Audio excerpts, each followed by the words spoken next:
Il s'agit de rêves. Aloha and welcome to Territorial Airways. Il s'agit de wiki-wiki. C'est de l'hawaïen et ça pourrait se traduire par vite, vite.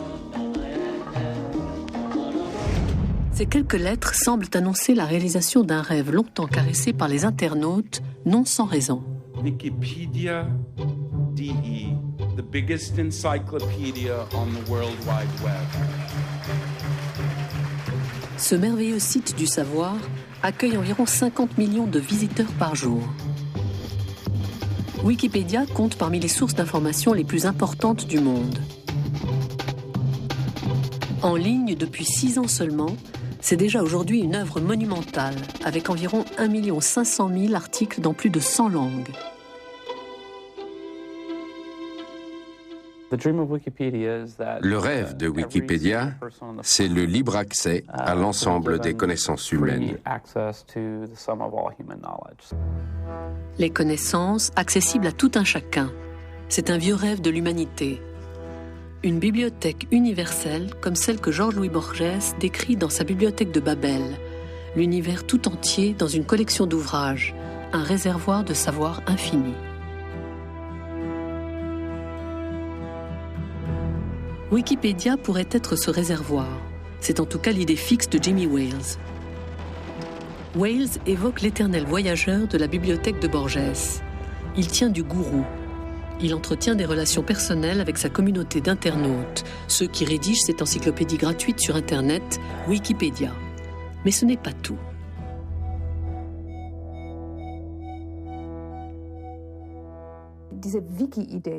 Cette idée wiki, cette idée de software est un outil de communication. Il y a Wikipédia, c'est l'un des plus grands projets de cet univers wiki, de ce wikiversum comme nous l'appelons parfois, l'univers des projets wiki. Mais il y a aussi un projet de dictionnaire, le Wiktionary, des wikibooks, des livres édités, il y a aussi des tentatives de mettre des livres en ligne et actuellement nous essayons de mettre en place une wikiversité, une université virtuelle. Bienvenue dans l'univers wiki, le wikiversum. Le principe est simple mais génial. Le software wiki permet la rapide élaboration collective d'un texte. Il s'agit de tirer parti de l'énorme potentiel intellectuel éparpillé sur le web. Ma vision pour la Fondation Wikimedia, c'est notre organisation juridique, c'est de devenir une sorte de Croix-Rouge de l'information, globale, d'utilité publique, neutre, financée par des dons. Très attaché à notre indépendance, militant, nous veillons à ce que les contenus soient livrés par la communauté d'internautes dans un processus ouvert de discussion. Un travail collectif, rédigé par des milliers d'individus, critiqué par des centaines de milliers et utilisé par des millions de personnes. Chacun peut être auteur et rédacteur, et cela le plus simplement du monde, sans inscription. Ici, en théorie, tout le monde peut écrire et enregistrer une ânerie quelconque. Et de temps en temps, il faut bien dire qu'on y lit des âneries. Mais jamais bien longtemps, objecteront les wikipédiens. Il est possible de déposer une demande d'annulation pour des articles reconnus comme ineptes. Est-ce vraiment une encyclopédie ou une expérience dans le domaine de la communication ? En fait, je pense le travail collaboratif, l'idée que des gens qui ne se connaissent pas peuvent travailler ensemble et arriver à construire quelque chose ensemble. Je crois que c'est le plus fascinant. Et de se dire aussi que derrière le virtuel, il y a des gens et des vrais gens. En fait, il existe un groupuscule de collaborateurs très engagés, très actifs, autour desquels gravite une bien plus grande foule d'utilisateurs de Wikipédia qui font de petites recherches, qui consultent. Si vision il y a, elle est d'abord assez prosaïque. L'avarice, c'est le pied. Le savoir n'a-t-il de valeur que s'il provient de sources sérieuses et dignes de confiance ? La nouvelle encyclopédie Brockhaus, en 30 volumes, coûte au minimum 2 500 €. La version électronique, avec 240 000 articles, 100 €. Mais le savoir s'élargit et se transforme plus vite que jamais. Y aurait-il une guerre de crédibilité? Une bataille qui opposerait les experts et la masse, quantité et qualité? Wikipédia Allemagne recense aujourd'hui 260 000 articles. Des milliers viennent s'y ajouter quotidiennement à travers le monde et des dizaines de milliers d'autres sont complétés. Wikipédia est-il sur le point de conquérir le savoir universel encyclopédique? C'est notre but, faire mieux que le Brockhaus, de la qualité dans tous les domaines. Des étagères vides. Est-ce la fin des encyclopédies traditionnelles? Que reste-t-il du savoir objectivement recensé? Le temps viendra où les gens consulteront les encyclopédies traditionnelles en se disant « Oui, c'est rédigé par un seul auteur, puis relu et corrigé par une ou deux personnes. C'est bien peu par rapport à un bon article de Wikipédia relu et corrigé par des centaines de personnes et qui a connu le processus de vérification de la communauté. » La communauté, c'est finalement ce qu'il y a de plus remarquable chez Wikipédia, à une époque où l'individualisme fragmente notre société. Selon la psychologie des masses, cet échafaudage devrait conduire au chaos. Mais l'immense système de réseau Internet permet de discourir sans limite.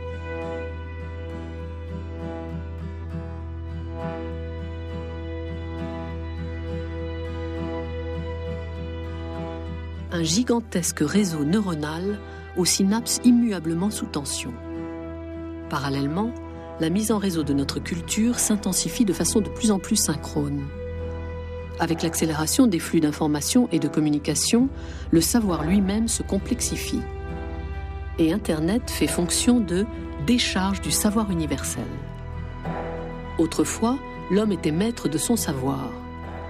Aujourd'hui, le savoir est son maître.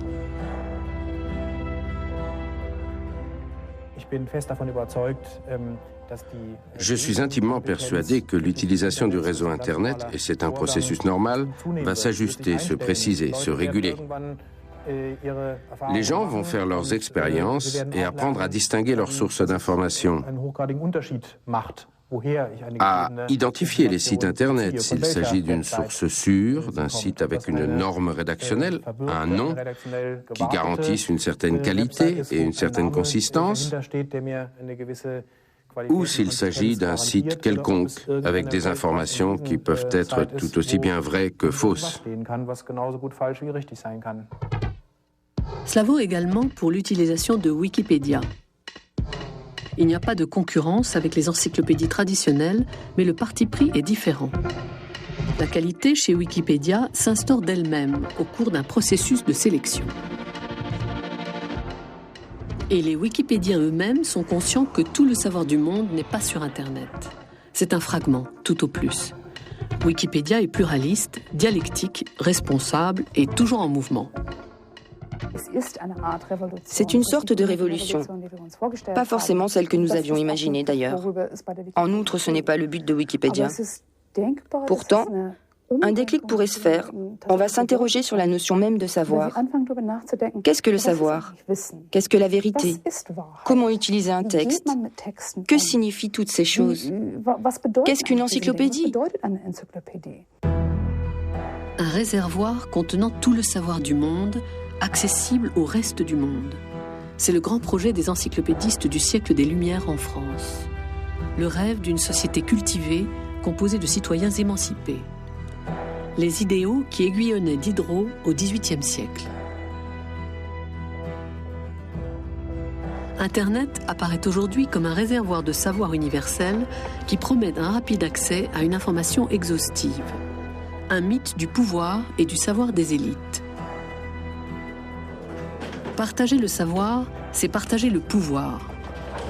Aujourd'hui, le monde semble se diviser en internautes et extranautes. Une grande partie de l'humanité n'a pas accès à la société de l'information.